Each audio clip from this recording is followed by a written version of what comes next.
Hello, and welcome to M4LU, presented by Moms for Liberty. We're here to translate complex topics into more easily understood content, giving you, the parents, grandparents, and every American citizen, the key facts and information you need to empower you to fight back against government overreach, especially as it impacts our kids in schools. Hi, I'm Melissa Karwowski, Program Director of M4LU.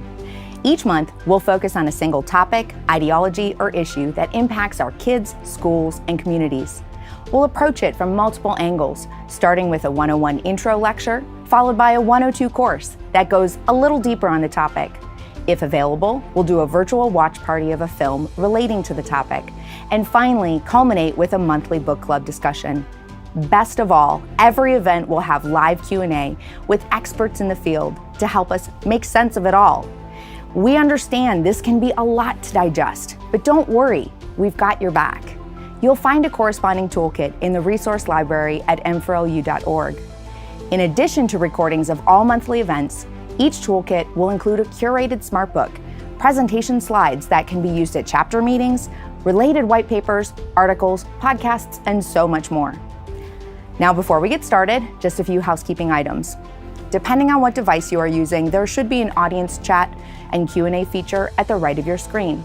Please comment, interact with your fellow audience members, and be sure to submit those questions to our amazing guests. It is so valuable to get this direct interaction with them, so please take advantage of it. As a warning, rude or demeaning comments will get you removed from this event, and you will not be permitted to re-enter. Now, of course, the legal reminder that the opinions of the guests and any media content shared are their own and do not necessarily reflect those of M4LU or Moms for Liberty. Thank you so much for joining us today. Please like, share, and subscribe to help spread the word and support our mission. We try to keep our resources affordable and accessible to all, but if you would like to donate, please visit m4lu.org. Thank you again. Now let's jump over to the event.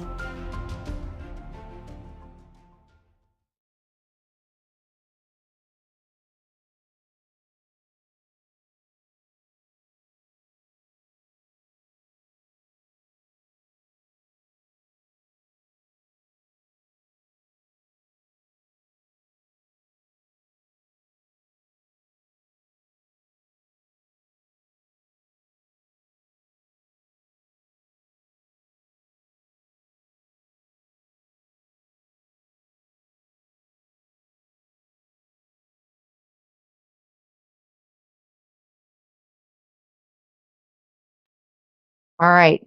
Can you guys hear me now? All righty. Sorry about that, guys. A little technical issues. Um, Seems to be that always is the case, but that's okay. It's Joyful Warriors. We keep rolling with it. So, welcome again to CSE 102 with M4LU. In the month of May, we are talking about Comprehensive Sexuality Education, or CSE. Now, last week we had CSE 101 with some absolutely incredible speakers. I want to encourage you to go check out the Moms for Liberty YouTube channel, and you can see the recording of the live event. It was fantastic. A little disappointing to have such awful topics that we have to talk about, but it's so important that we cover this and expose the insanity that's being taught to our children. So, just a quick reminder, we had Monica Klein, who shared a little bit, helped us understand exactly what CSE was, and Aaron Brewer talked about how it grooms our children very sadly for sexual exploitation. And then Rebecca Ose brought in helped expose how it's actually something that's being pushed by the UN, and this is really a global agenda. So again, go check it out on the Moms for Liberty YouTube channel. You can still see it, and it is a really great presentation. Tonight, we are going to go even further. We're going to really unpack the origins of CSE, Comprehensive Sexuality Education. Remember that sexuality is important. That's an important term to remember in this. We have some great speakers tonight. I am very, very excited to present to you our first speaker, Seth Gruber, who is going to really go back into the origins of CSE and help lay the groundwork. So, Seth Gruber has been a passionate advocate for preborn babies from a young age. As the host of The Seth Gruber Show and a very dynamic speaker, he educates the public, challenges opposition, and inspires the church to combat what he views, and I would say many of us view, as the great evil of our time.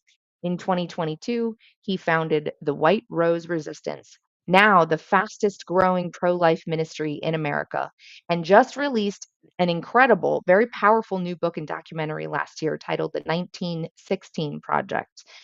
It was released to further mobilize the American church in today's cultural battle. So please help me welcome Seth, and I will actually just go ahead and hand it right over to you to explain the background and origins of CSE. Thanks, Missy. It's awesome to be on with all these Mama Bear, in particular, warriors. I really love this ministry. Been aware of it for some time. A lot of mutual friends. Our paths have crossed at different events. And there's a lot of natural crossover between my ministry and my film and what Moms for Liberty does. And you guys have noticed this about I call it the secular moral revolution and all the sexual kooks and weirdos that seem to just want to diddle the kids. And all of us feel that way, at this point with what comes out about the left, with the things that they obsess over. At the end of the day, I'm sure I'm not just speaking for myself when I say, I bet everyone on the call at one point was like, what do they have with the kids? You freaking weirdos, stay away from the kids. But like, that's a centerpiece of secularism. Okay. Like, if they can't slaughter them in the name of radical feminism, then they'll sexualize them outside the womb, right? And so women and children have always been the first victims of the secular moral revolutionaries in their attempt to remake nature itself in their own image. One of the things that we have to understand when we talk about this topic is that the left does not deal in bits and pieces, right? And this is, I think, why Missy and the team brought me in, right? Moms for Liberty has a narrow focus, right? The White Rose Resistance has a narrow focus. For us, it's abolish abortion. But I can't deal with something like killing babies through point of birth and help the church understand that and reverse engineer that if I don't understand the ideas that it came from, if I don't understand the revolutionaries that were behind that agenda. And as it turns out, the agenda of comprehensive sexuality education, the pornography industry, gender theory, critical theory, right? Critical race theory, queer theory, okay? And abortion, guess what? They all go like this, okay? The left doesn't deal in bits and pieces. This is actually something Francis Schaeffer criticized the church of when he wrote How Should We Then Live and A Christian Manifesto. He said Christians tend to deal in bits and pieces with ideology and worldviews. Right, like master the arguments in the abortion topic. Now master the arguments in the gay marriage thing. Now master the arguments in the sexuality education, instead of seeing that there's an underlying worldview behind all this stuff. And I'm here this morning, this afternoon, evening, wherever you are, to say, guess what? The left has often a more comprehensive worldview that connects the seemingly disparate aspects of secularism into one agenda. There's connective tissue that binds the left together in its gender theory, it's sexualizing children, it's killing babies in the womb, all of this stuff, okay? So I made a film in a book called The 1916 Project. I think Missy and Moms for Liberty are pointing that as a resource as well. It should be streaming online soon, but any church can host a screening. So I wanted to open with that to say, like, I might touch on some things and quote some people and start putting pieces together on how CSE came together. And what you need to know is, like, these weren't just a bunch of people who said, we just want to show kids porn. Like, these were the same people who were part of the pro-abortion lobby. They were the same people who were part of the butch feminist, second wave feminism, like lesbians, like craziness in New York City. It's the same people behind the overpopulation movement, right? There's too many people on planet Earth, so we need to radically reduce the world population. They're all on the same team, is what I'm trying to say, okay? So here's like my my opening thesis, if you will, and then we'll get into some details. Kelly's going to go great after me, and then we'll do Q&A. But the Sexuality Information Council of the United States, okay, or CSE, if you've heard that name organization before, CSE, is the pioneer, the first leading organization to systematize sex ed, or Comprehensive Sexuality Education, as they would come to call it, CSE. And they designed the curriculum. These were the pioneers in the curriculum for both teachers and students. Essentially, it's all the weird, kooky, pornographic sex ed that exists in America's schools that has angry mama bears and papa bears showing up at school board meetings saying, "What the hell is wrong with you perverts?" That can all of it can be traced back to Sekus as the originator and thought leader. Now, check this out. I told you that it all connects, right? Let's do some connecting.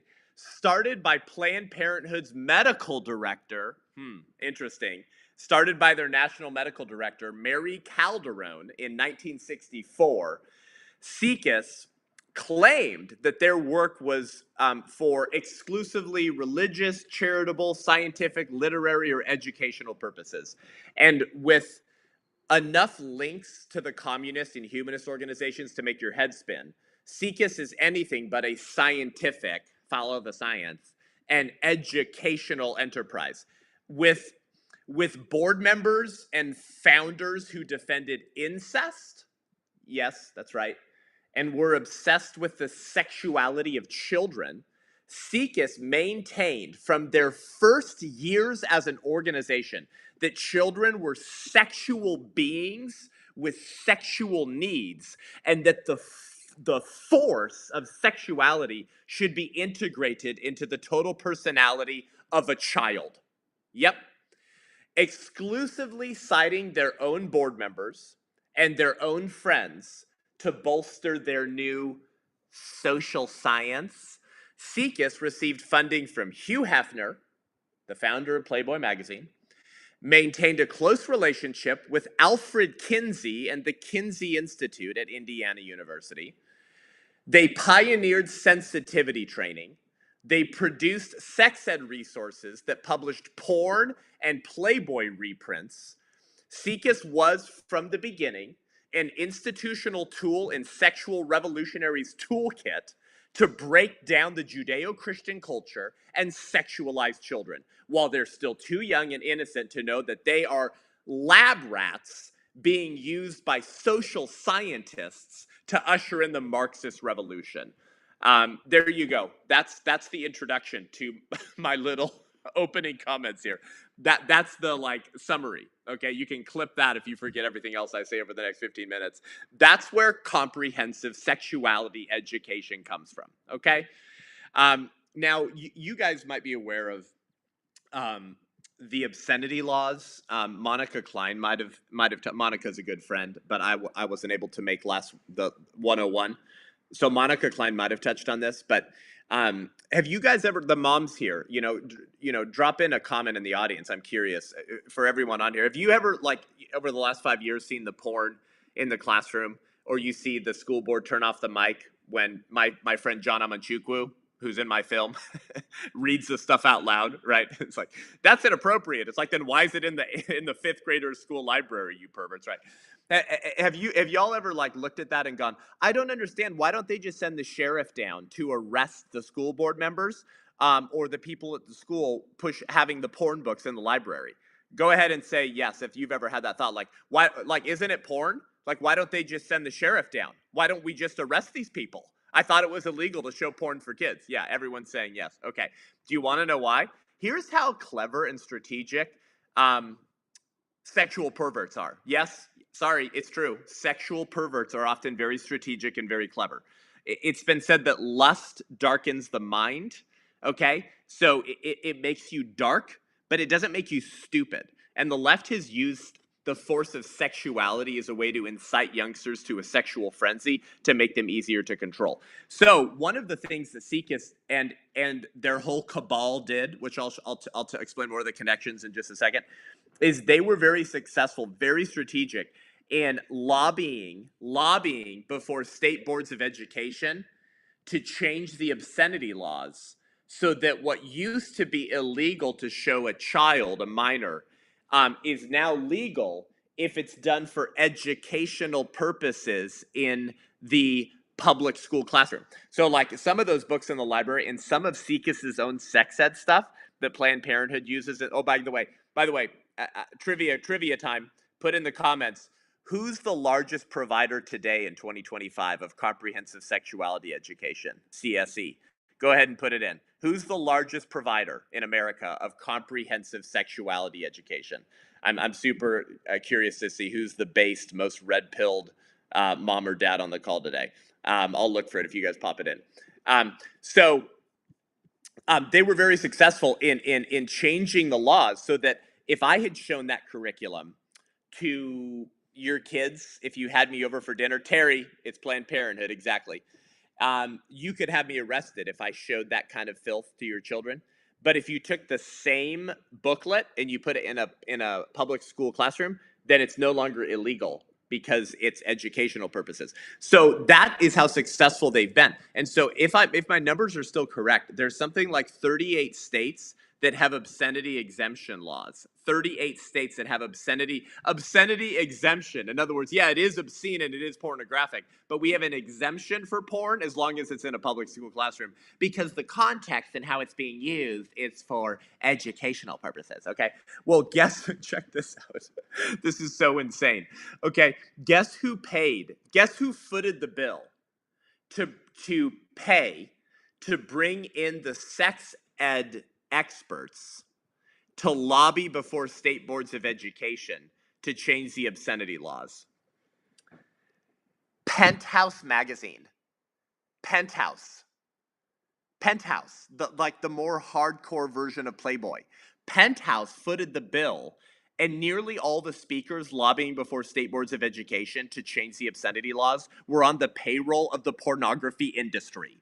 Can someone please say, conflict of interest, conflict of interest? Of course you want to sexualize kids and get them hooked on porn at a young age and then package it as educational because those are future magazine customers and porn film customers. You sick freaks. Those were the people on the payroll of the pornography industry were the ones lobbying before state boards of education in the 60s and the 70s to change the laws so that your kid could look at porn in the public school classroom. But if your neighbor showed that your kid the same booklet, they could be arrested. Okay, so that's how insane some of this stuff is. Now, what led to the founding of CSE? Like how did this all happen? There was this interesting leading event to the launch of CSE. That was this UNESCO-sponsored symposium on health education. UNESCO, the United Nations Ethical and Societal Cultural Organization. UNESCO is still around today. And they had this symposium on health education, sex education in 1964 in Hamburg, Germany. Watch this. Months before CSE was founded.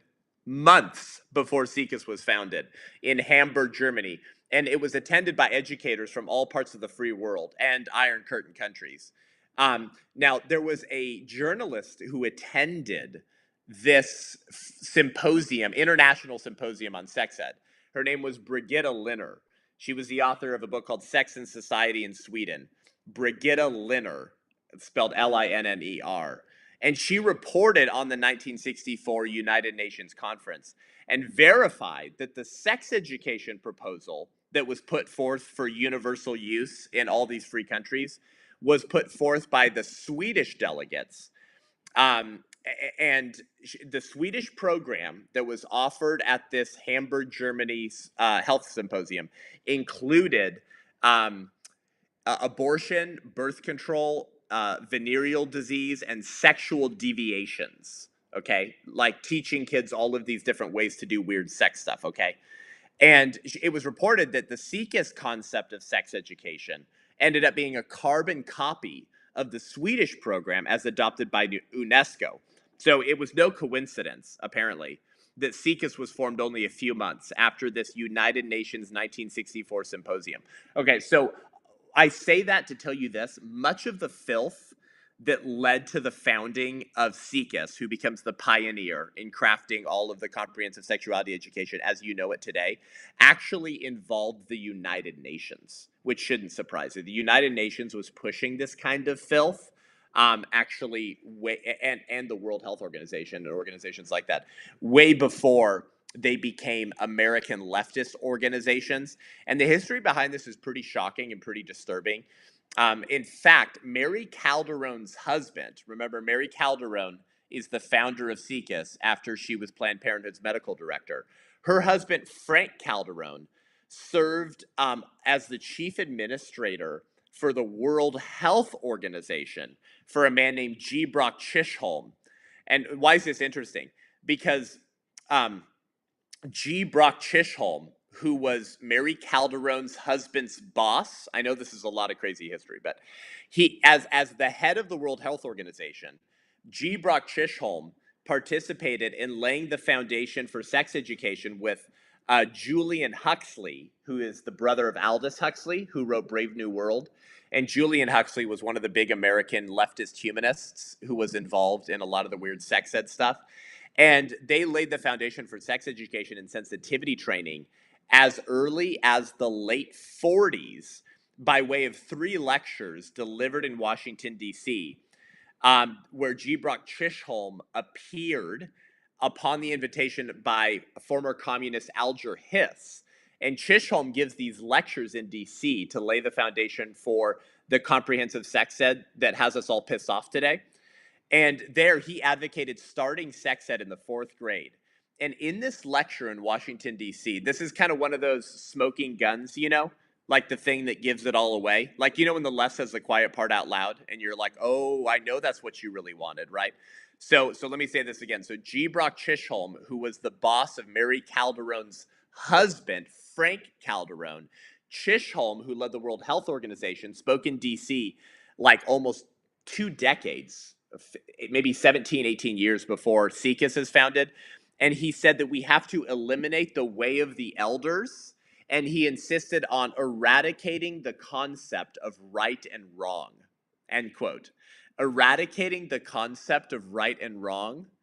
In the context of talking about weird sex ed material for 4th graders, what are we seeing here, guys?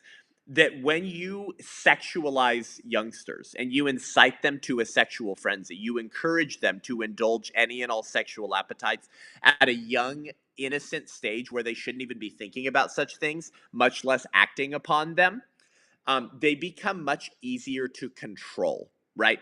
And they become functional moral relativists, right? When you tell a young kid, hey, anal sex, threesomes, orgies, try it all. Try it all. You know, like Monica Klein says, right? When Planned Parenthood staffer tapped her on the knee and said, oh, honey, we're not here to tell them not to have sex. We're here to teach them how to do it safely, right? Okay, whatever, right? That if that becomes the goal, it's a very effective way to eradicate concepts like right and wrong in the minds of youngsters and make them pliable little pawns in the future globalist long walk through the institution. So sex has always been this powerful tool of controlling the masses. And when you can do that to young people, it becomes extremely damaging, but very effective if you're a kooky, weirdo sex pervert who likes to control the next generation. Okay, so we see all of this in the United Nations, in the World Health Organization, and in the lead up to the founding of CSE. Okay, all this, I know this is like, go grab your barf, bag. Everyone wants to throw up now, but it's important that you understand this stuff. Now, guess who one of the board members was? The first board member of CSE when it was founded by Mary Calderon, again, Planned Parenthood's medical director, in 1964. His name was Wardell Pomeroy. Wardell Pomeroy would later go on to become the director of the Kinsey Institute. Shocker, not shocker, actually. I'm not surprised at all. Wardell Pomeroy was also a board member of Penthouse Magazine. And he was one of Alfred Kinsey's many, many gay lovers. That's right. Alfred Kinsey had many gay lovers, okay? And a lot of that he filmed in porn films at the Kinsey Institute at Indiana University and in his home with his wife, okay? Like, Kinsey was an absolute psychopath, okay? Wardell Pomeroy was the author of a 1977 article appearing in Penthouse titled A New Look at Incest. Ugh. A New Look at Incest. And in this article, here's what Wardell Pomeroy, let me say this again, guys. The founding board member of CSE, who's the pioneer of all comprehensive sex ed. You ready for this quote from Warda Pomeroy's 1977 article. Here it goes. Quote, incest can be a satisfying, non-threatening, and even an enriching emotional experience, end quote. He became such a weirdo for his obsession with incest that Time magazine ran a piece on him in 1980 called Attacking the Last Taboo. Well, what's the last taboo? Incest. Like Warda Pomeroy was openly part of the pro-incest lobby. Okay, one of the other board members of CSE was Lester Kirkendall. Lester Kirkendall was a founding member of CSE, a director of the American Humanist Organization. He's a signer of the Humanist Manifesto, which dedicated to the eradicating God from the universe. He was a board member of Planned Parenthood in Oregon. He was a donor of the Temple of Understanding, which was this weird, new age, pagan, weird thing at the United Nations. He was a contributing author to the Sexology magazine. And he wrote a book with Isidore Rubin, who was another member of CSE, called Sex in the Adolescent Years. So a total psych weirdo, okay? Now, Ira Reese, here's another board member and founding member of CSE. Ira Reese is someone that's important for you to know about, so you start seeing how psychopathic and pedophilic these people were. So Ira Reese, who was a board member of CSE from 66 to 69, wrote a book called An End to Shame, Shaping Our Next Sexual Revolution. And he said, to build sexual pluralism, we must root out the narrow thinking about sex that exists in our basic institutions like family, political, economic, religious, and educational. He said, we need to change our whole basic social institutional structure. He said, we don't need a majority of the nation in order to make significant change in our society. We need only a small percentage of the population who are dedicated to promoting all of our sexual rights. So it's an important admission to remind you guys today that massive cultural change does not happen with 51%. It always happens with a minority of radically devoted individuals who will lay it all on the line. The left has done that for chaos and damage, and you guys are here to do that for righteousness, common sense, and order, and the preservation of children in the next generations. Okay, so what else about CSE here? Mary Calderon, the founder, wrote a piece in the Philadelphia Inquirer magazine in 1966. And here's where she basically says why she created CSE. So if you want to hear it from the founder's mouth as to why you're fighting comprehensive sex ed today, here it is from the pioneer's horse's mouth, okay? She said, we should teach our children that this force of sexuality must be integrated into the total personality of the individual, and that people must learn to engage it and use it creatively in relationships with one another as men and women. She said, the best program I know for doing this is the one I helped formulate at CSE. So this was never about like, oh, let's just make sure the kids know about how babies are created. From the very beginning, it was about impelling this force of sexuality into the whole minds of children, okay? And they were very open about this. And so they began to develop study guides to be used by teachers, okay, in the schools. In fact, they had a half-page CSE ad that appeared in the Humanist magazine in 1965, announcing that it was their intention to become involved in teacher preparation. Okay, like that they were there to shape the teachers who would shape the minds of the youngsters. Their CSE study guide number 3 was written by Warren Johnson, a CSE director who promoted homosexuality, masturbation, and a hatred of Christianity. CSE study guide number 10 was written by Isidore Rubin, who was a communist and CSE board member. And he said that the right of the individual is to engage in any form of sex behavior. Notice, by the way, how the sexual revolutionaries and the people who founded CSE, they never use the word child or person. They use the word individual because they don't believe in age of consent. They talk about children as individuals instead of as minors or children because they think that everyone should have sex regardless of the age, okay? And you start to see the pedophilic like assumptions that a lot of these people have, okay? Isidore Rubin in CSE study guide number 10 quotes another CSE recommended author, because CSE would have these recommended authors and books for teachers to use and kids to use, and his name was Judson Landis. And I think Judson Landis, again, a CSE recommended author by Mary Calderon, summarized the goal of CSE pretty well. Check this out, okay? He said, when acts are no longer forbidden to all, when the individual is authorized to decide whether or not violation will be advantageous, the moral code vanishes. The moral code vanishes. Oh, so when everything is on the table sexually and nothing is off the table sexually, and you encourage children to indulge those sexual appetites and addictions at a young age, concepts like right and wrong and the moral code just disappears. Remember back to G. Brock Chisholm, who was the boss of Mary Calderon's husband at DC in the 40s, laying the framework for comprehensive sex ed with Julian Huxley, saying we need to eradicate concepts like right and wrong. Okay, so anyways, we'll land the plane here because I'm short on time.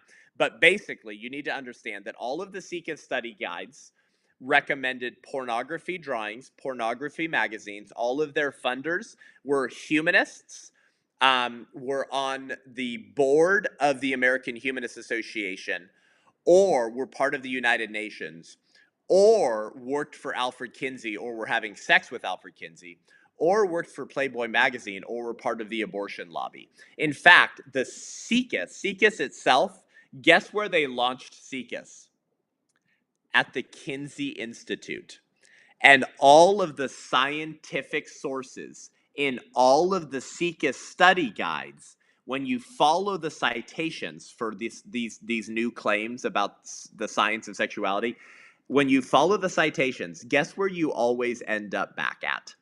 The Kinsey Institute, who interviewed pedophiles and rapists serving lifetime prison sentences to get their sexual data and put it in his two books to make it sound like that was the normal sexual behavior of the normal American married male and the normal American married female. But it was actually from interviewing the most sexually crazy and criminal.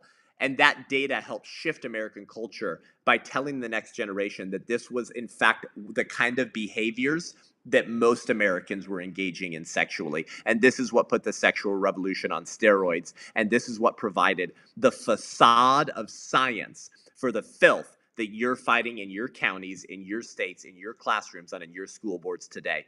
We've only scratched the surface of the history behind the fight that Moms for Liberty is engaging against today. Wow. I have to say right off, first of all, before we go any further, I just want to point to everyone. I referenced it last week on the CSE 101 to that amazing interview you did with Audrey Werner and Claire Chambers, I believe it was, Yes. the mom who exposed the sexual cabal, where you go into this even more in depth. Like everyone, I have to tell you, Seth does not have time to talk about it as much as he did in this. So we have that linked on our resource toolkit. Yes. You can find it. I'm telling you that it's a little bit scary because there's a part of me that goes, wait a second, this sounds like a conspiracy theory. Like it's all connected, but it's actually all connected, That's right. which I find absolutely insane. So thank you so much for laying the groundwork for that and helping to show to us, well, as you reference in that wonderful episode, actually you talk about framing the timbers and Framing the how this timbers. Yeah. yeah, how this is all really connected. So now we learned about the background of it and of CSE, where it really came from. Next, we're going to move over to Kelly Shenkoski, who's going to talk to us a little bit about where it's at now, where it's going, and a little bit of what we can do to fight back. So Kelly Shenkoski is a dedicated education advocate and host of the A Time to Stand podcast, where she passionately addresses education concerns, parental rights, and politics. Witnessing alarming ideologies in her children's school, she began extensive research and now leads grassroots efforts in California, training citizens and supporting parents. She's committed to protecting kids, and Kelly actively engages in national debates on critical education issues. She exposes dangerous ideologies and provides practical resources to families across the country. So, without further ado, I am thrilled to bring Kelly on to talk to you about a little bit more of where CSE is today. Thank you so much for having me. It's great to be with you all again. Some of you may remember me. I was at the SEL 101 event, and it's great to be back to discuss comprehensive sexuality education. Um, when this event tonight began, Missy made a really good point, and she said that in the phrase comprehensive sexuality education, that the word sexuality had a significance. And she's absolutely right. One of the things I wanted to bring up was why that word. I mean, even though sometimes we'll see comprehensive sex education, that original word is significant. In one of the founding documents, International Planned Parenthood Federation and many other organizations have documents on comprehensive sexuality education. But there's one that's called, by the International Planned Parenthood Federation, Putting Sexuality Back into Comprehensive Sexuality Education. And in that document, there is a section about that word, sexuality. And it says this: sexuality as a concept is multifaceted. This can give rise to confusion about how the word sexuality is being used. So when you hear that a school wants to mandate comprehensive sexuality education, or that comprehensive sexuality education is going to be encouraged to be taught as young as kindergarten or even earlier, what does that phrase mean?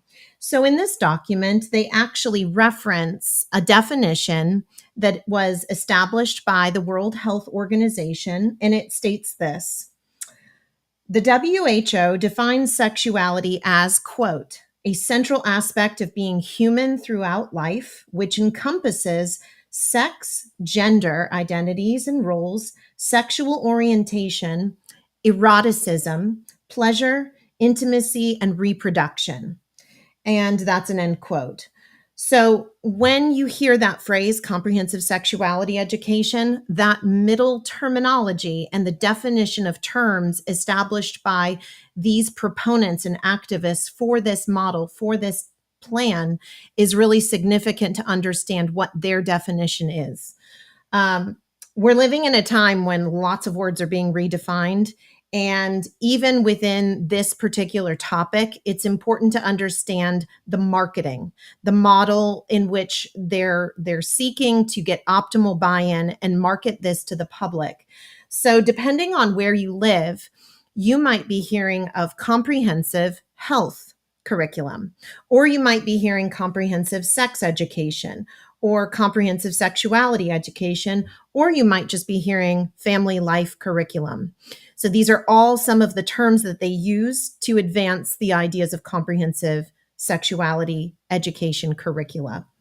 But that word is very important. And within the IPPF, again, that's the International Planned Parenthood Federation framework for comprehensive sexuality education, there is within that document an example of and an illustration of what their main components of CSE teaching is.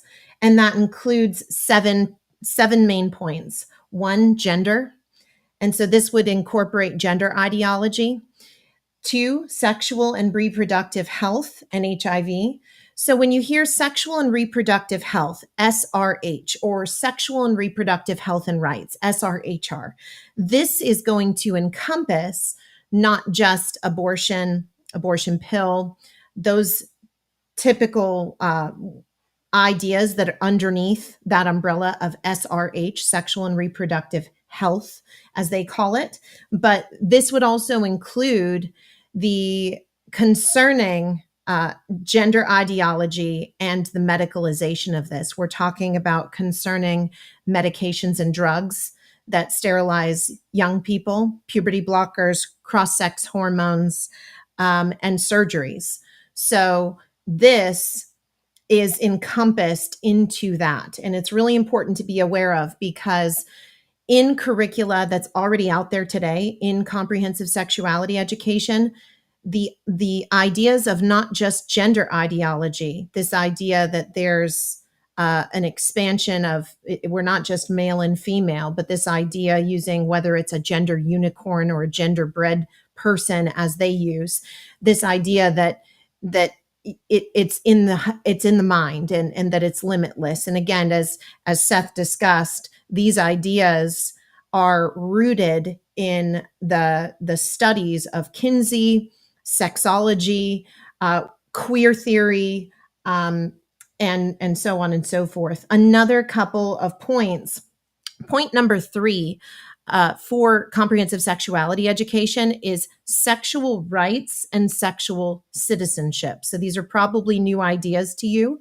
When I started reading through this document in more recent years, I started wondering if these are theories. And there's actually several theories in which comprehensive sexuality education has been influenced by. And so queer theory is one of them. Sexual citizenship was a document I remember looking at. It was written in 1994 by a man named David T. Evans.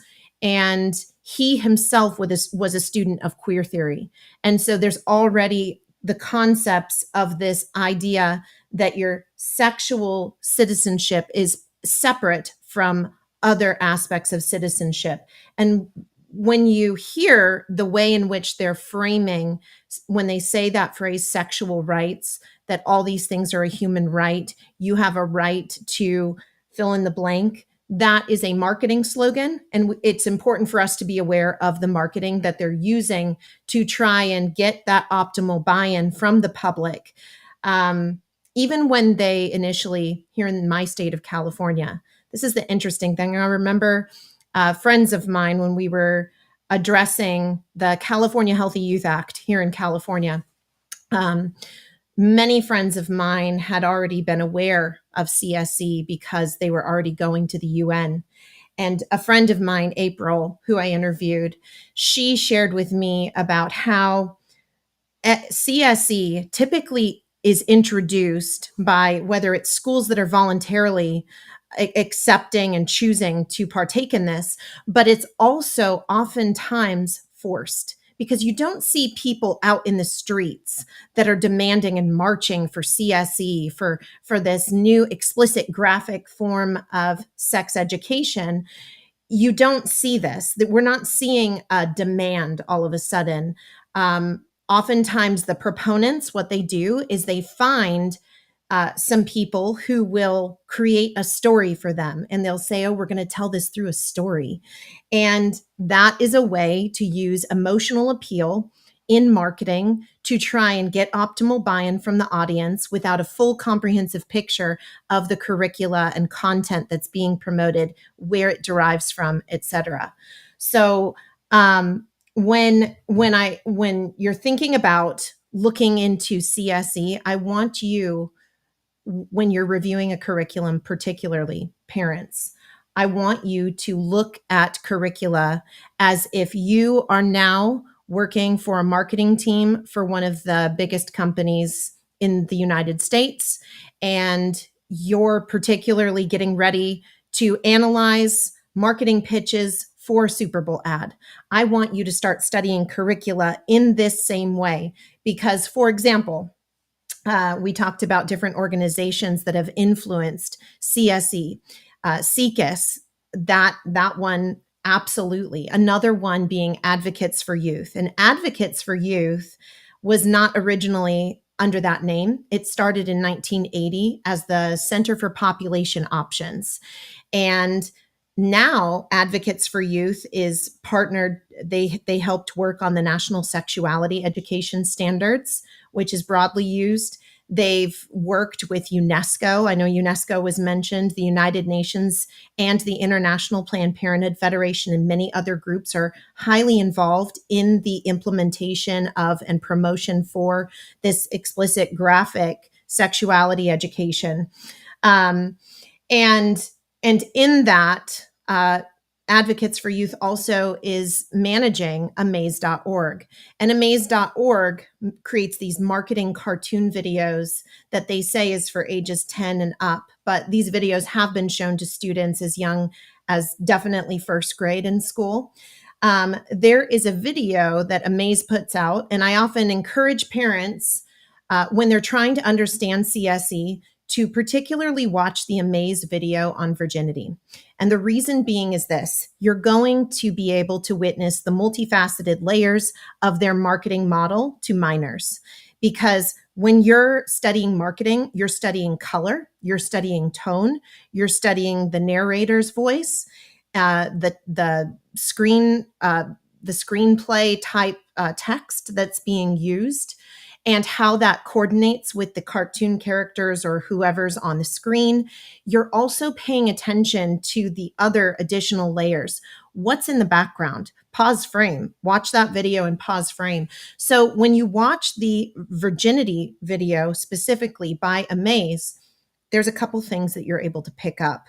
The character that is represented as the character that's waiting, abstaining from sex until they're married, is portrayed as someone with acne, somebody who's got glasses, and overall, they're portrayed in a different light as the characters that are sexually active.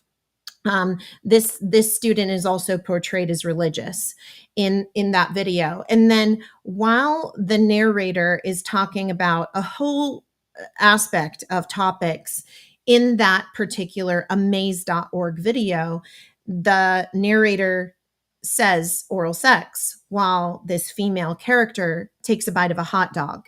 So that is designed. That is something that is all marketing. And if you watch multiple videos of theirs, you can start to pick up and see, I can really see and recognize what's going on here. The introduction of messaging to minors about sex, sexuality, gender, etc. It is to eradicate the older knowledge and to put in a new knowledge. And this is exactly what the proponents of CSE even talk about. I remember watching a video where one of the proponents was discussing the ways in which they needed to reach kids young before certain ideas became predominant. So, for example, one of these speakers said that they needed to reach kids in the early elementary grades before heteronormative values and assumptions became more deeply ingrained and less mutable. So what they're saying is that they're working towards an idea that they're wanting to reach kids little because they're trying to actually change kids. And this is sex ed for social change, just like CSE's slogan is. Advocates for youth, as we were just talking about, they are very involved, not just in managing Amaze and being part of groups like the Future of Sex Education, but it was actually out of Advocates for Youth that school-based health centers, many of you who are listening have heard me talk about and expose the WISC model of community schools, which will be a topic in the future, hopefully. But it was out of Advocates for Youth that a lot of the work on developing and advancing school-based health centers got started. So understanding that you have the training, they're trying to get to the kids young, and then they're working towards connecting kids to those health providers. I often call this program, whether it's Comprehensive Sexuality Education or the WISC model of community schools and these school-based health centers, I often refer to them as either a school to sterilization pipeline or a school to Planned Parenthood pipeline, because it is oftentimes seen that it is through these teachings that the kids are then referred to the clinics. And one of the things I wanted to also tell a lot of the parents that are listening is when you're looking for curriculum, when you're trying to go through your school board and understand what you need to see, the very first time I met with the curriculum director in my children's school district, I was handed information on the Dairy Council, and I said, "You already know I'm not here to talk about the Dairy Council, but thank you." And I said, I'm looking to see what you're doing to comply with the California Healthy Youth Act. And I was provided a few pages of bullet points that the guest speakers were going to come in and talk about. I was not provided links to videos. I was not provided any slides. I was not provided an actual curricula, despite me being told I was handed a curricula. And it's really important to make sure that you are fully equipped and aware to understand and recognize what you ought to be able to see. I find it really interesting. I mentioned this earlier. A lot of the proponents of CSE will try and use stories of people on one side or another to try and demonstrate their frame, their which is rooted oftentimes in critical frames, but their framing of CSE, their narrative or counter narrative that they're trying to get the public to buy into. And in doing this, by creating stories, it's very interesting and telling, because what you find is that if we really needed to learn all about CSE, and if these proponents were really being honest, they would make everything open source. It wouldn't be so difficult to even access curricula. It would all be open source. And it's interesting because their marketing is that this is for the health of young people, that we need to make sure that all young people are healthy and safe. But in reality, if it was really about the young people being healthy and safe, why is it so hard to access the curricula? Why is it not open source? And we wouldn't need people to be telling these stories, because we would be able to just see the evidence before our eyes. It would be easily accessible, and we'd be able to make our own decisions based on the information we see. So it is oftentimes important to understand that whether you're at a school board meeting or you're out there talking to members of the community, there's a large amount of marketing on this, because it is tied to multiple agendas that also do impact and relate to money. And it was interesting. Seth talked earlier about CSE and the porn industry. And it's really interesting because CSE did a series of webinars. You can find them on YouTube. I did a Twitter thread a while back on CSE, and this idea that the sex toy industry is in any way, shape, or form connected with CSE. CSE actually partnered with an organization called B-Vibe, and they're a sex toy company, and they announced it at the beginning of all of their webinar series, and then they put out a press release on it, and they talk about partnering with CSE for their mission. But it's really important for us to understand this isn't just history and past. This is present. This is future. On the global organizations that are very involved in the advancement of comprehensive sexuality education, there's organizations like International Planned Parenthood Federation, the World Health Organization, UNESCO, which is tied to the United Nations and the United Nations themselves. But there's also an organization called the Pleasure Project. They work oftentimes closely with the WHO. And that fourth component of the 7 aspects of CSE, it is pleasure. And the ways in which that organization even works with, they've even made their own porn film. So it is important for us to be aware of the background and the current organizations involved, so that we can understand who's creating this, who's molding and shaping the minds of young people in one of the most important aspects of something that they're going to learn about that will impact future relationships and their ideas about themselves. I remember listening to an interview with courageous mom, Erin Friday. And she talked about in her own story how her own child was impacted because of a guest speaker that came in during comprehensive sexuality education and started promoting these wide ranges of gender ideology. So going back to, as a parent, what's happening right now? The website for CSE actually has an entire section on their website with state profiles where you can look at your state and see how CSE grades your state and what requirements are coming in. I mentioned earlier my friend April. She said again that it was interesting that most of the time CSE comes into a region, it's by force, which is usually a required law, like in California, the California Healthy Youth Act.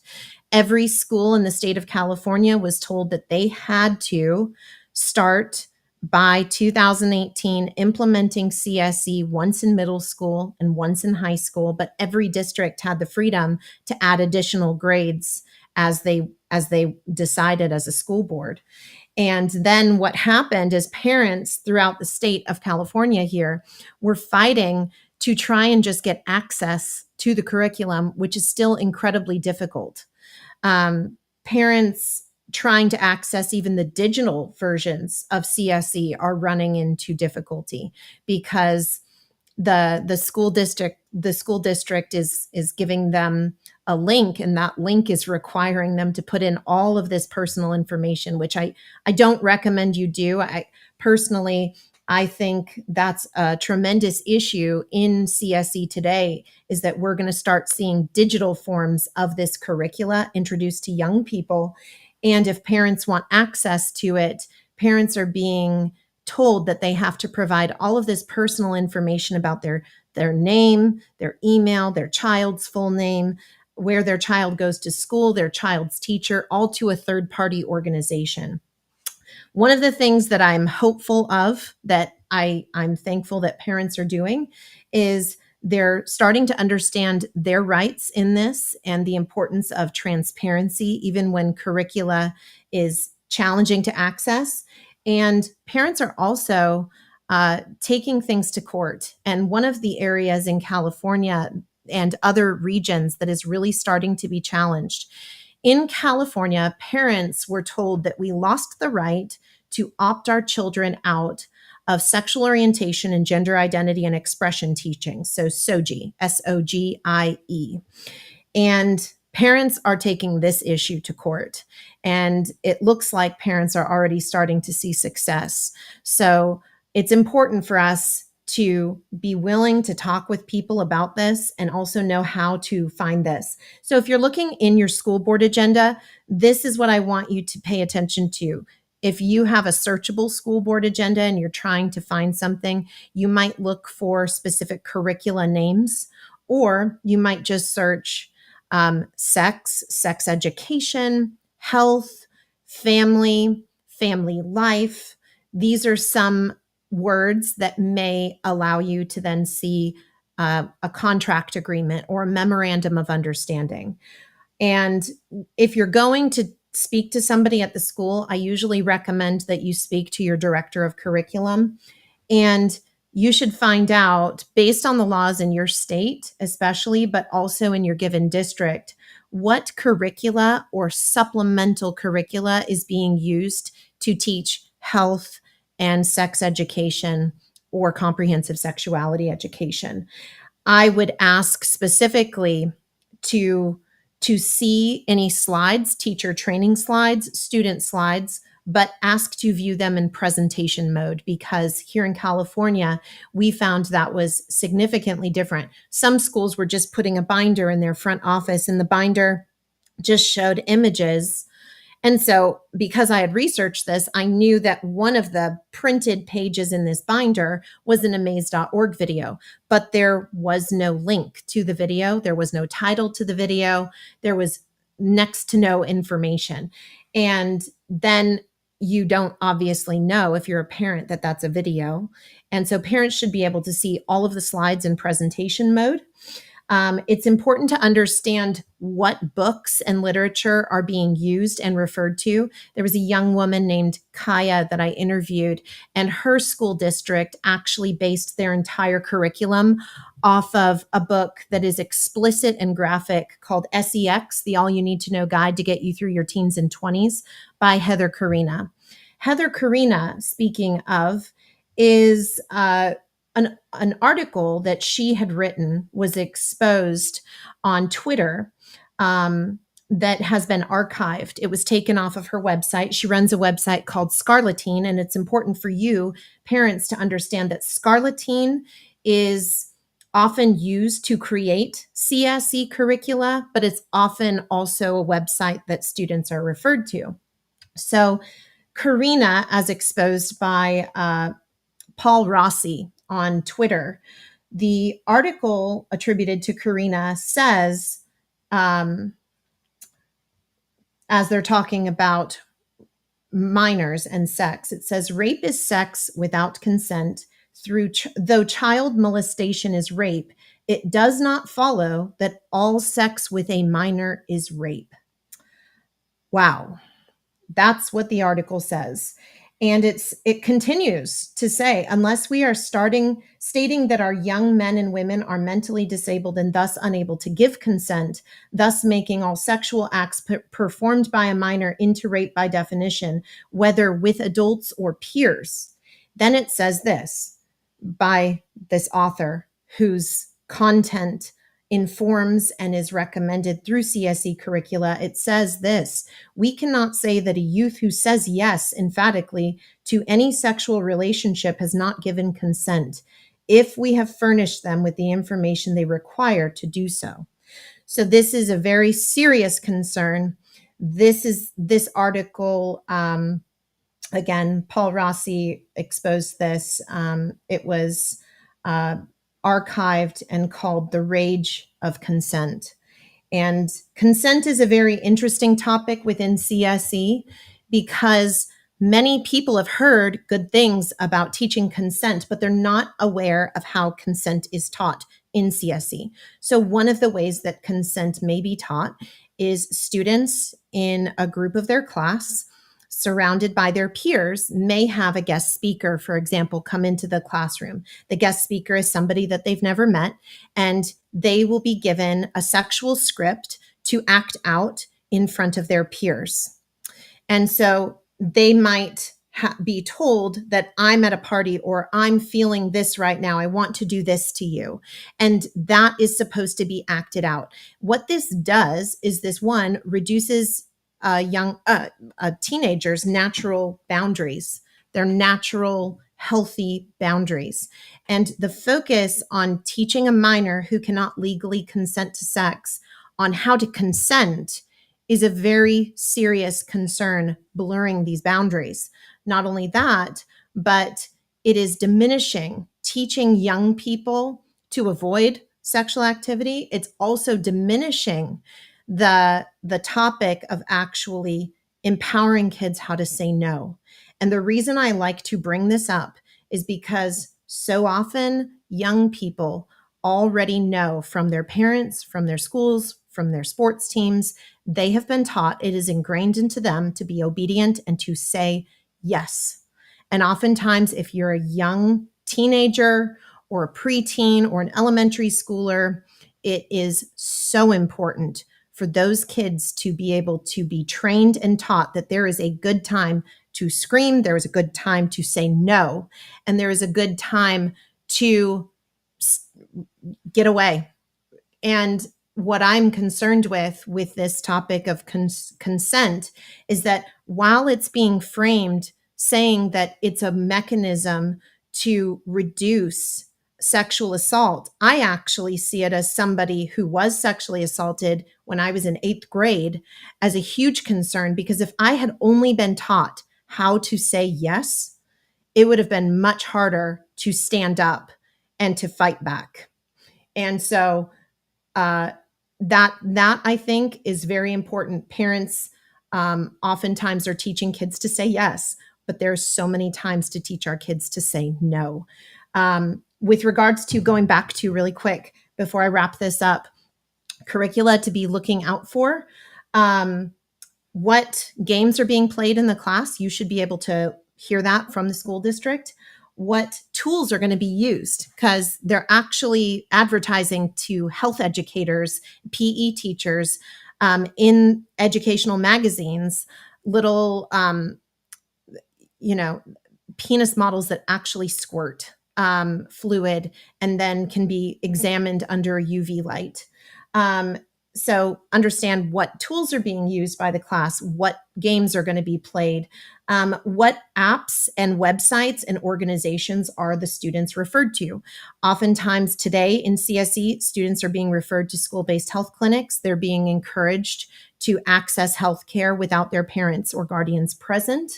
They're being taught to care more about a trusted adult, which even that language of safe or trusted adult immediately gives another message. The other message is that the people I can't go to are unsafe. They're not trustworthy. And oftentimes parents are not framed as the trusted adult in CSE curricula. It is very minimized to go and talk with your parent. Other things that schools are doing with CSE is they're starting to encourage sex ed clubs that are led by college students. They're advertising their health services. They're also referring to legal services. Some curricula already today refers young people to legal services so they can emancipate themselves from their parents in order to access puberty blockers, cross-sex hormones, etc. And ultimately, what CSE also, it's not just what they do teach, it's what they omit. We often talk about what they do teach. Very little is actually taught about keeping yourself safe and healthy and protected. But I have yet to see a CSE curricula that really talks about healthy, good relationships and what love really is.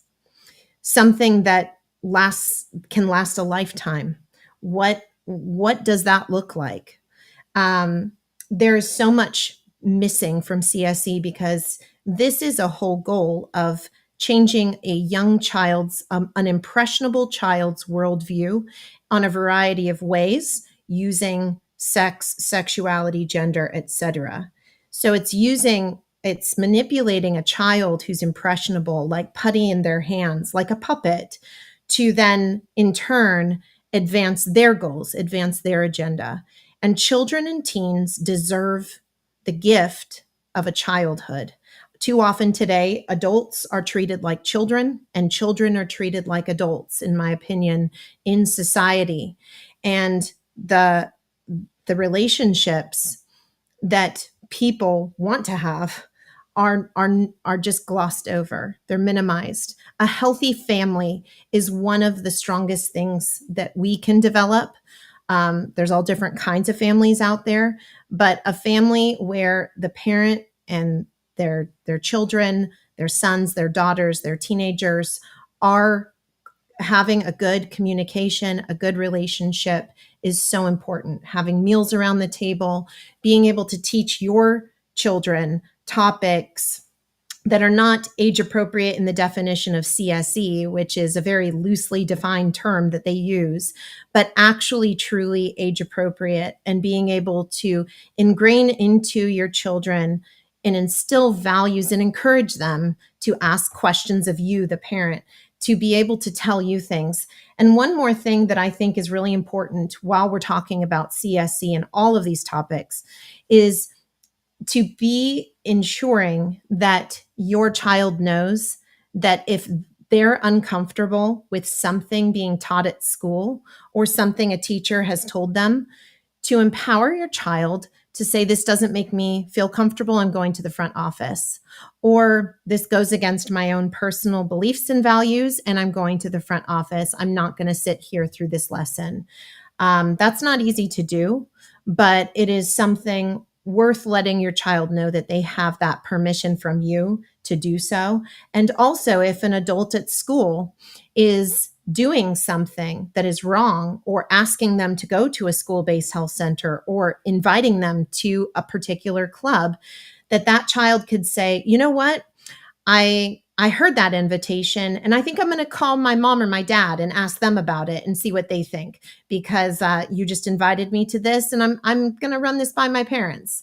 And keeping that open window of communication is good, because there is definitely an effort in CSE to undermine the family, to use impressionable kids, to install a new worldview, but also ultimately we're watching such a sad state of things where sterilization and mutilation of minors is occurring in this country.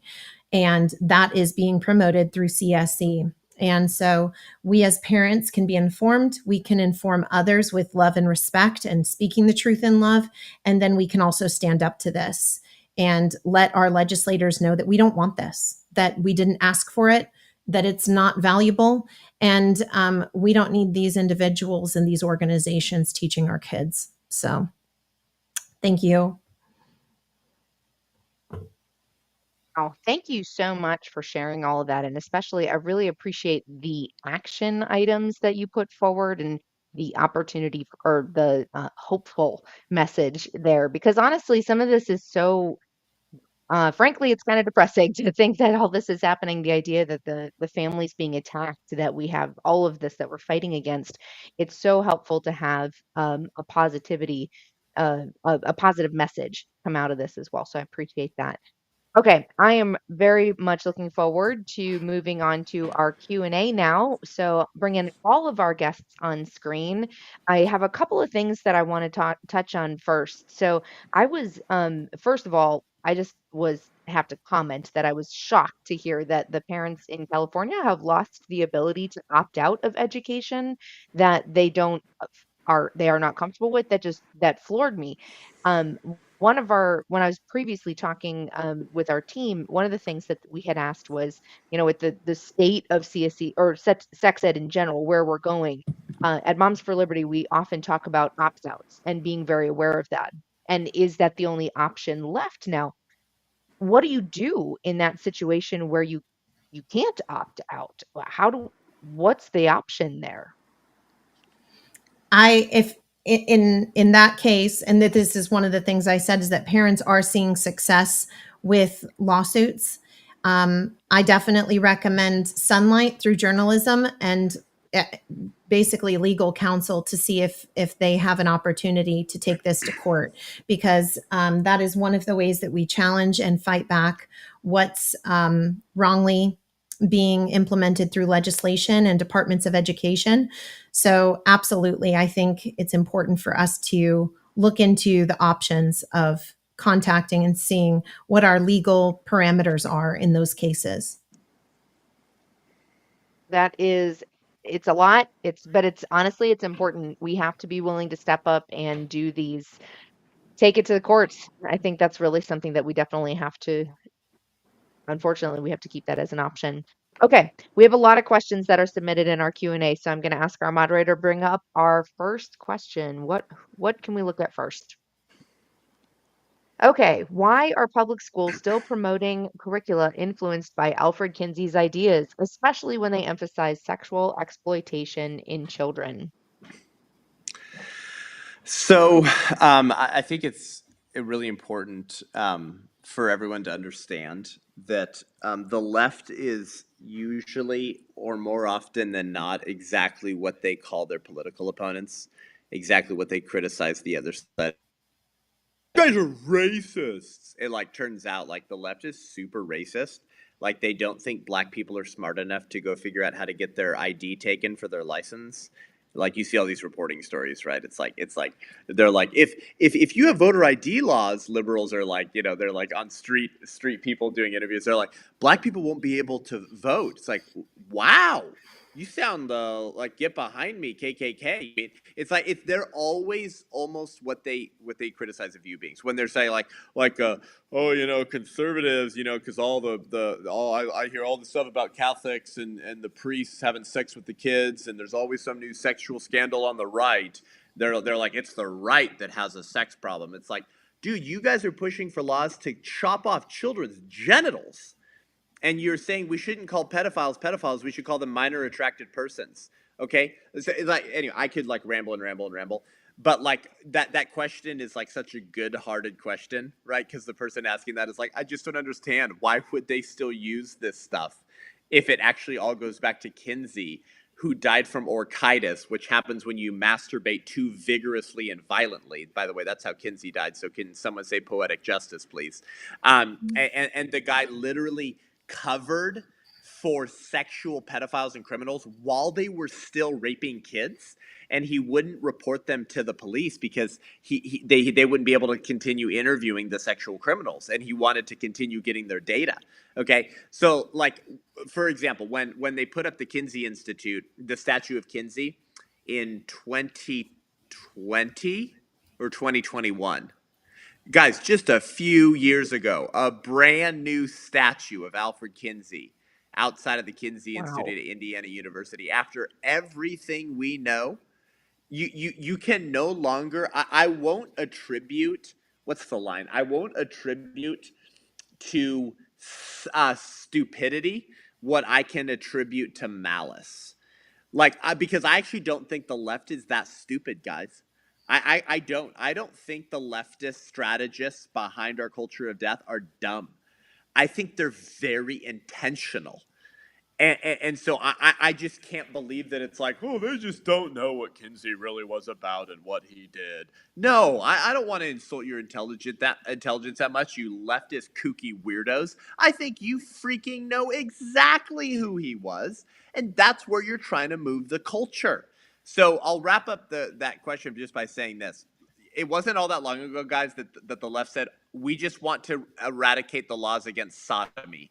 We just want to have gay sex in the privacy of our own bedrooms. How quickly did we go from what was the homosexual movement, by the way, decades ago, of like make sodomy legal, to bake the cake, bigot, bake the cake, florist, and if you won't bake it for our gay wedding, we're going to ruin your life and career. And and if you won't give Pete Buttigieg and his husband kids, then they believe that orphan and foster care ministries should be shut down and sued for discrimination. Wow, we went really quickly from tolerance to acceptance to celebration to participation.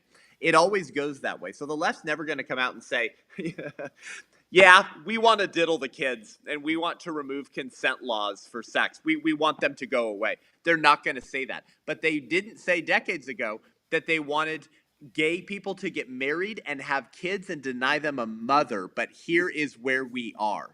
So why is that stuff still in the schools? Because it's fundamentally what the left actually believes, that all people are sexual beings and there's no age assigned to such a term. Unfortunately, I agree. I think that it comes down to, I think you both touched on this, the idea of when you break down these mores, the norms, the boundaries, it comes down to control, because these children become destabilized and they're able to be controlled. That's right. So, did you have any thoughts on that, Kelly?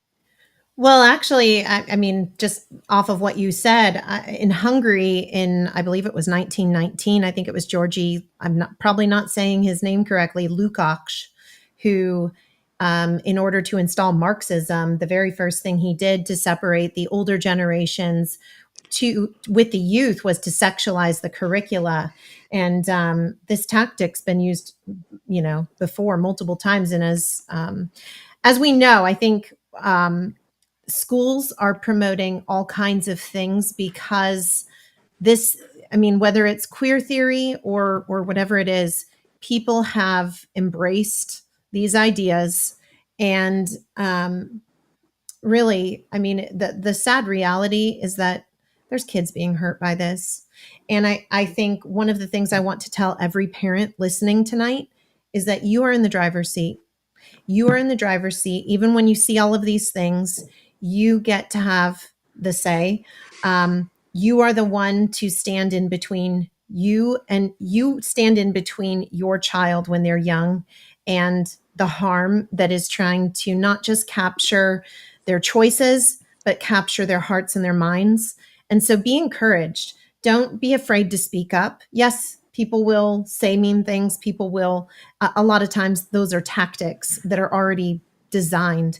But yes, go and speak up. Speak up and have conversations and move on with when conversations are not productive, but absolutely continue. You never know if you're persistent what may occur. And I will just say, in my own experience, I have experienced and seen things I never, ever, ever thought would be successful.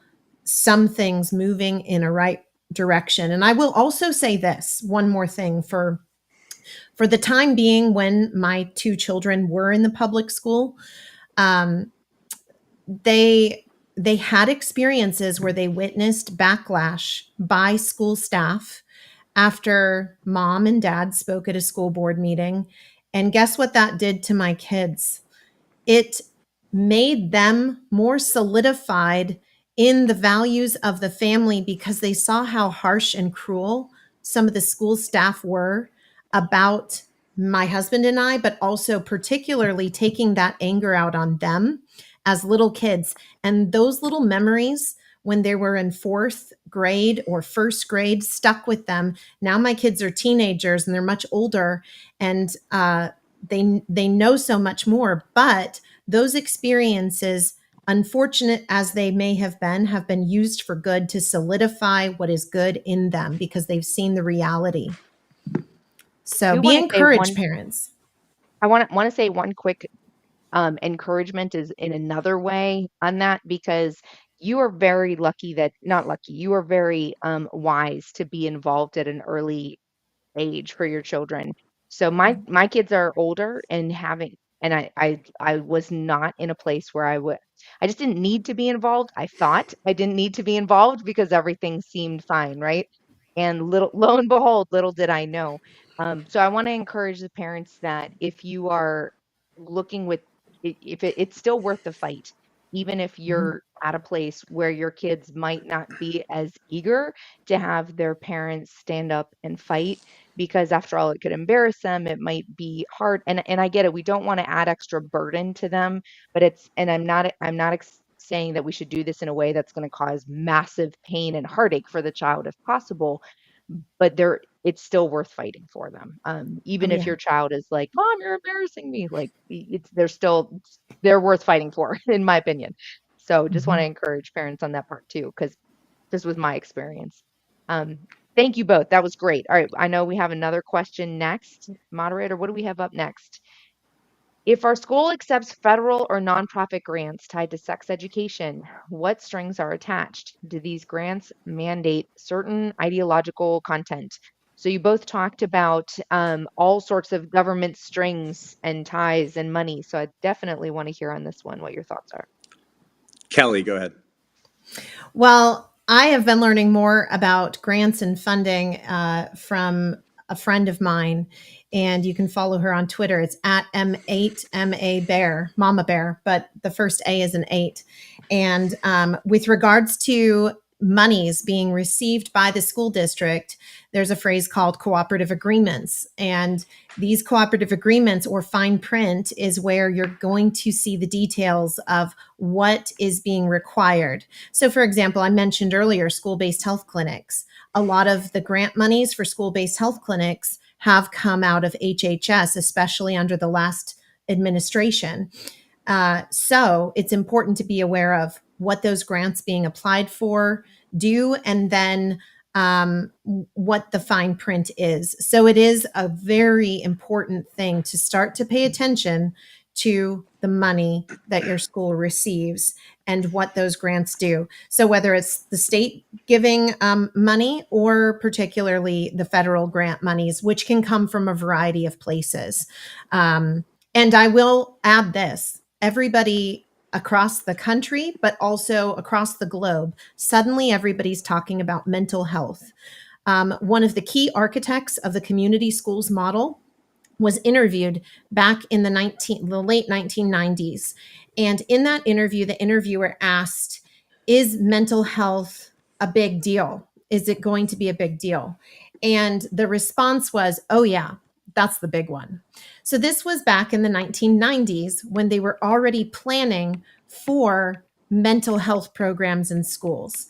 What's interesting is that where we're at today, I remember tweeting about this a while back. We hear that sex ed is a vehicle for social change, but I think I had tweeted this. It might have been coming from Stanford, where they said that mental health was a vehicle for social change.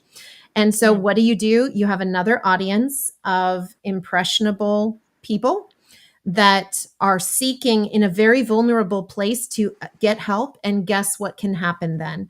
They can then receive ideas and ideology while they're at their most vulnerable place, while they're seeking help from who they think is their helper. And this comes through apps and et cetera. So this is also being implemented in schools, and the mental health and the comprehensive sexuality education. So many topics are all integrated within one another. So it's important for us to be aware of that. I hope I answered that question all right. Oh yeah, no, I think that's great. We and you are an excellent resource for being able to help explain. I'm hoping we can talk about that at another point in time of how to dive in and follow the money and be able to find those details. I know there is a lot of good resources out there. There are a lot of good resources out there for parents, but sometimes it can be a little bit take some time to dig through it and actually uncover where that money leads. And it's very pernicious, that's for sure. Okay. Seth, did you have anything you wanted to say on that, or ready for the next question? Just keep going. All right, let's move along to our next one. Seth, thanks for the ton of information you provided. How would you recommend that we apply all of that background in the fight to save our kids? Yeah, I mean, knowledge is power. I think, the number one response we get to my film and book, the 1916 Project, is I've never heard any of this before, because it's not because like you're dumb or don't Yep. like, it's because there's been an agenda to hide it. There has been an agenda to hide a lot of the more disturbing, darker aspects of secular progressivism or leftism or the sexual revolution. Because it's so disturbing, and most people, when they see it, when they hear it, when they know it, they would run. And my book, the 1916 Project, goes even deeper than the film. It has a lot more of it's comprehensive, but it's accessible for the layperson. For those of you interested in it, to start getting your moorings on some of this stuff. But listen, you can't just dump that all on your kids. You need that knowledge in order to understand the nature of your enemy and what you're up against. And I think a lot of people do underestimate the threat of leftist ideologies who are not in the know. They're not the mama bears like you on this call. And they kind of underestimate it, and they don't take it seriously enough.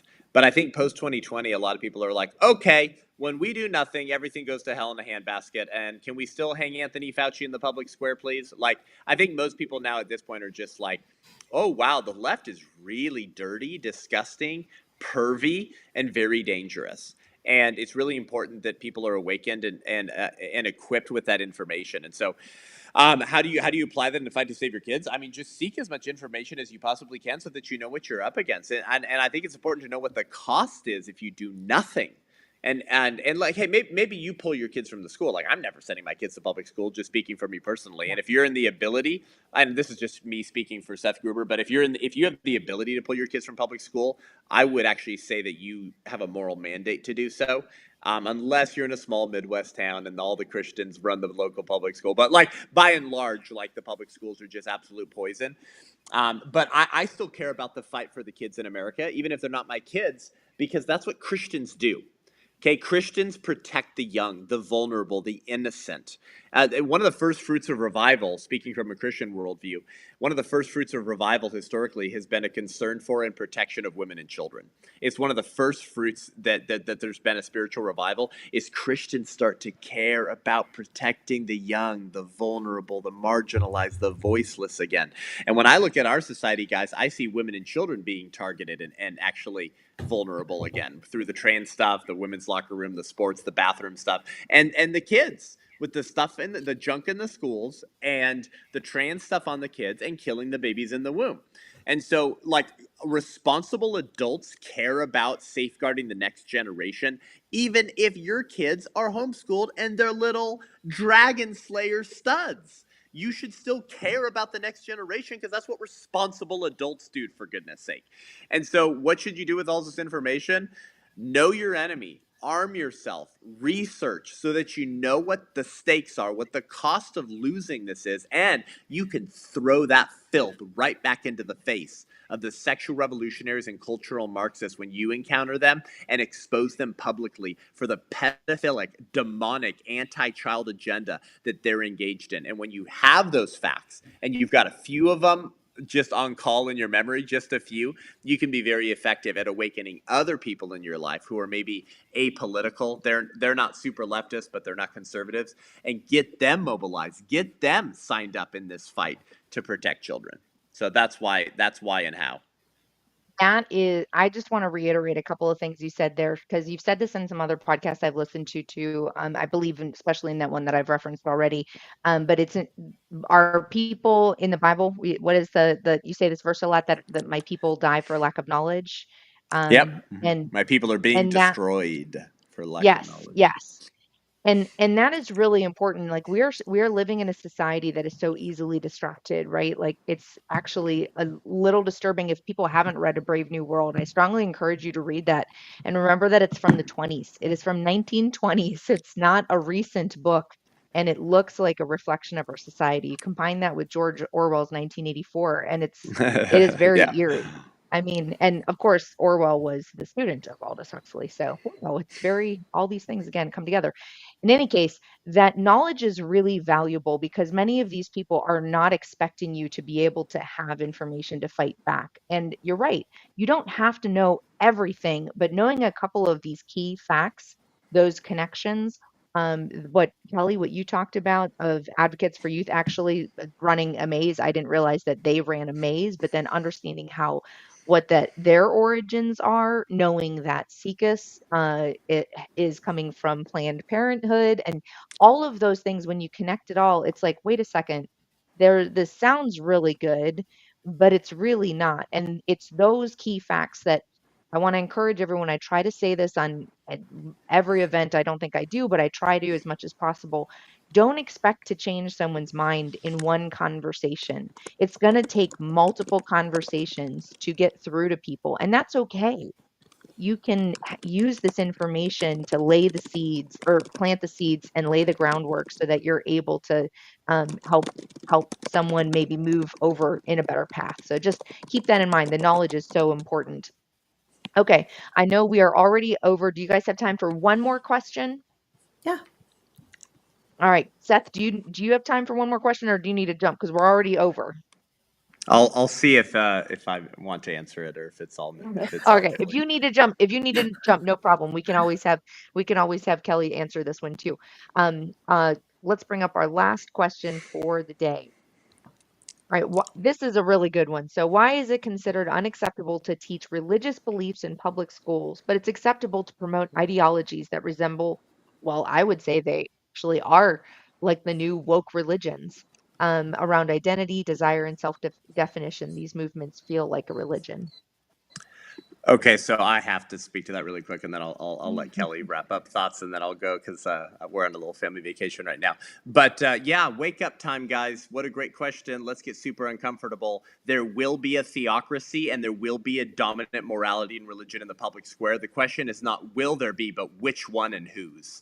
And this is an uncomfortable truth that a lot of people are going to need to wake up to, particularly the libertarians. Sorry to take pot shots. Okay, like the whole libertarian fantasy of let's live and let live, man. You stay away from me, I'll stay away from you. I don't want a government in my life, all this stuff. That's not possible. Okay, it was never the case. Man needs a creed, man needs a religion to live by. That's how we're built, that's how we're made.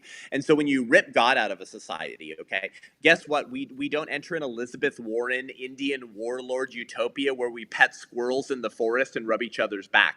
We actually just go back to demon worship. Okay, can I get an amen? Who senses that? Okay, as we took prayer out of the schools, as we weakened laws against getting divorced, as we've now redefined marriage in Obergefell, as we made it legal to kill babies in the womb, as they're now pushing along in Colorado, where if you dead name your kid and you call Sam, but your son Sam wants to be Sally, that they can just take the kid from you. State-sponsored trans kidnapping is being foisted upon Colorado citizens as we speak right now, while the mean tweeting orange man is president.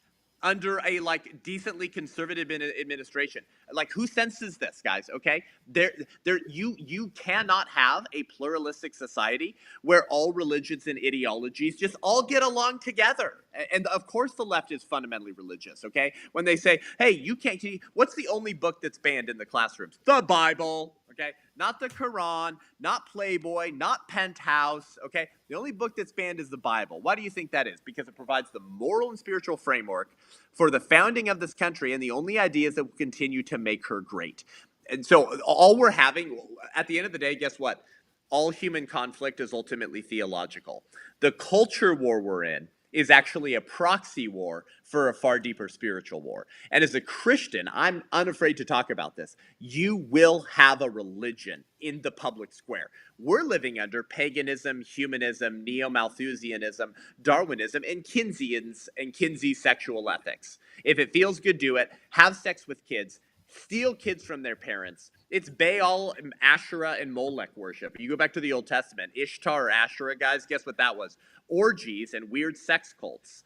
And guess what the other god was? Baal or Moloch, baby sacrifice. So when Gideon when the Israelites are in bondage to the Midianites, guess what God says? Gideon, walk out of your cave and go tear down the Asherah poles and the Baal statues. Weird sex cults and baby sacrifice.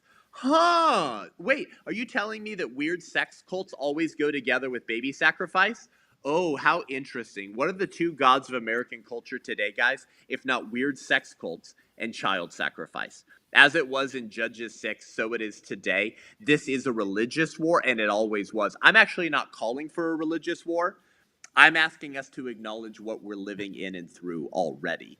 And it is a religious war. So I love that question. Thank you for the person who acknowledged and recognized that. Doesn't this all just seem theological and spiritual? And why is the left's religion acceptable, but Christianity isn't? That question deserves another 12 hours of talking about. But we deal with that at my podcast and our film, The 1916 Project. So thank you. Kelly, you can provide closing comments on that. I got to go. Missy, you're incredible. Moms for Liberty, you guys are awesome. Stay spicy. Thanks, Seth. All right. Kelly, we actually have another question just Sure. for you that we would like to present as well. And I do, okay, so we've got, what advice would you give parents looking for what's being taught in their child's human growth or development or sex ed classes? Schools are hesitant to share, and when they do, how do we ensure they're actually providing those supplemental materials? That is a very good question, and it's a challenging answer because I wish that there was a way to provide every parent out there with this hope that this particular area would be just across the board handled professionally and ethically by the school district. But we also have school districts that are hiding information with policies they've actually developed at the school to hide information from parents. So this is what I think is important. It's important to understand what's going on at the school and keep that window of communication open with your child.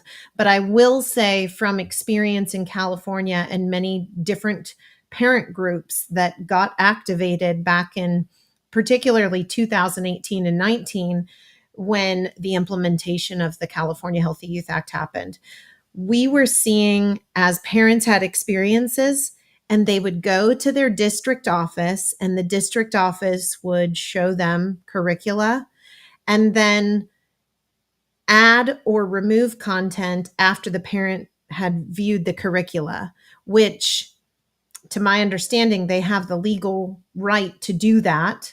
But I was even having school districts that, parents were telling me about, play a game of semantics where a parent would go to the school district and say, what curriculum did you adopt for teaching comprehensive sex education? And the response from the school was, we haven't adopted a curriculum, which, unless you're within a background of understanding how schools work and education, an adopted curricula is one that has been adopted and voted on by a school board. And when the California Healthy Youth Act was initially rolled out, all the curricula to fulfill the requirement was technically supplemental at the time. It wasn't being published yet in a big textbook. So that parent was told, oh no, we haven't adopted a curricula. And the conversation from the school district ended, and the parent walked away thinking, wow, this is great. They're not doing this. Well, they were, but they just didn't provide that full disclosure and all of the information and transparency that that parent really ought to have been told. So I think going back to the question, how do you ensure it is important for parents to really understand that. I mean, I noticed this when my kids were still in public school. The school issued curricula and the workbooks, we would get these workbooks home at the end of the school year, and maybe 3 pages in the entire workbook were completed. And I remember thinking to myself, what has my child been doing all year? And they were doing other things. They were doing other curricula, but they were also doing a lot of supplemental curricula. So we hear about programs like Teachers Pay Teachers, or even an organization called Glisten was offering supplemental curricula. There's many different companies and organizations. Even the Southern Poverty Law Center has had a division where they offer content through another program of theirs that provides supplemental curricula. And teachers can just simply go online, print something out, and provide it to their students. I remember a group of parents in Northern California, in Lake Tahoe, where their students were assigned a poem for pre-AP high school English class. And the assignment of the poem was derived from a random blog site. And it's I worship at the Church of Holy Effing S. All the expletives were in there. And I come alive. And it was this whole poem discussing, just kind of this explicit poetry, as they were calling it. It wasn't from, a well-known, established, published poet. It was just from a random blog site. And then I'll never forget also a parent whose the science teacher in middle school had printed out an article for science that was all about sex related topics and birth control and pheromones. And it came from technically a more of an adult webzine. And the teacher had just printed this out and assigned it to the students to read, to talk about birth control pills and pheromones and same-sex relationships and whatnot. But all that to say that there's a lot of topics that might be introduced to a student that the teacher does have. Teachers individually do have a lot of autonomy in their classroom. And there's so many different resources. They're technically supposed to, I believe, run it by their director of curriculum when they purchase new books, when they add supplemental curricula, but that also does not always happen. So again, it's important to be aware. But I will say, if you're a parent of young children, young kids do not have that recall knowledge. They don't have that ability to just get right out of school and tell you something concerning that happened in their day. The way little kids are, they don't always have those verbal skills. So the younger your child is, the more challenging it will be for that child to tell you, the parent, what may have happened in a school day. So that's important to be aware of, depending on, your child. I know my child, both of my kids told me things sometimes the same day it happened. And then sometimes it was days later, it would come up in a conversation. And sometimes, like, I'll never forget, it was after we had started homeschooling. Our youngest saw a book in a library and said, oh, I remember that book. My teacher read it to me. And it was one of the many books that was teaching gender ideology and introducing it to a young child. And she didn't tell me at the day it happened. She didn't think much of it, but that recall happened when she saw the book at a library when we were visiting. So there's many different ways things can enter the school system, but as much as possible, have that connection with your teachers in school. Yeah, you make a really good point about the supplemental educate or materials that I think is absolutely critical. And I'd love to dive in more. We can't, unfortunately, tonight, but I Yeah. think that it's so critical to understand that because what we didn't really talk about too much tonight, well, we not directly, is the fact that because this is talked about as a comprehensive sexuality, sexuality is comprehensive, means at the center of everything. So it becomes that this is something I very much meant to talk about. But that it's almost like the opt out doesn't work because now it's okay to introduce it in math, in history, in a different way in science, not just the concept of biology and, puberty and all of that stuff, but in a very different way. And that's what's really concerning to me, I think, is the way that in language arts, and like you said, reading a poem that is about this, that just really pushes the limit. So I agree with you. I strongly encourage parents to be involved. When we say be involved, what does that mean? Get involved, talk to your teachers, look at the curriculum, look at what your kids are bringing home, make a connection with them so that with the teachers, with the staff. So that is what I'm hearing, so that you can be aware of what's happening and truly protect your kids. I mean, when they're young, that innocence is only lost once, and it is so sad. Yeah. Is Yeah, there it's true. any final thoughts, or share with us where we can find you, where people can find all of your incredible resources, because you have so much good stuff to share. More resources to come, but a lot of my content I've just publicly tweeted on X or Twitter.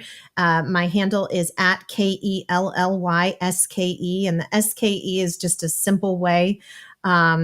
Because my last name is so long. And so it's the last three letters of my last name. But Kelly SKE. I'm also at A Time to Stand, not the number two, but the word a time to stand.me. And I'm always around responding to messages from parents and grandparents and people needing help. So don't be afraid to reach out if you're looking to find some more information or you're trying to understand something a little more. And I'll be happy to help. Awesome. Thank you so much, Kelly. We really appreciate you tonight. I appreciate you guys too. Thank you. Okay, well, that wraps up our CSE 102. We went a little long, so sorry about that, folks. This topic is just absolutely, oh my goodness, it's a cesspit, but there's so much behind it. And I do believe that the history is absolutely critical to know and understand so that you're laying a foundation and you're able to understand how this is all connected and why it feels like a conspiracy theory, because it's not a conspiracy theory. It actually is connected. So, just understanding how one plus one really equals two for real, I think gives you more power. So I hope you found this to be helpful and informative. And just a recap of what we have going on in May. We've got a couple of upcoming events, of course, left. We still have our watch party. That's next week on Monday, the 19th. We will be watching Family Watch International's The War on Children with our guest speakers, Sharon Slater and Audrey Werner.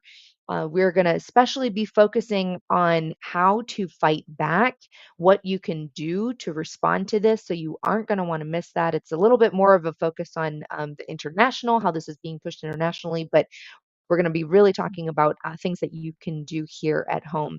And then on Tuesday, the 27th, we will have the book club discussion with You're Teaching My Child What? And of course, we'll have Dr. Miriam Grossman. She's absolutely fantastic.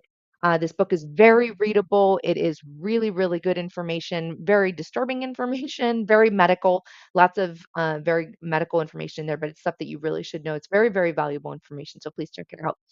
If you're not able to read it, we have some great book reviews of it that cover the high level topics at the m4lu.org website. So that is pretty much that'll wrap up our May month in CSE, and we've had a great semester this spring semester. I hope you guys have enjoyed it. We've covered a lot of really good topics. Stay tuned. We have some exciting topics coming up in once we have our summer break. But overall, thank you so much for joining us tonight. And just to always close us out, our famous quote from James Madison that the advancement and diffusion of knowledge is the only true guardian of liberty. And of course, that is the mission of M4LU. Thank you again and have a great evening.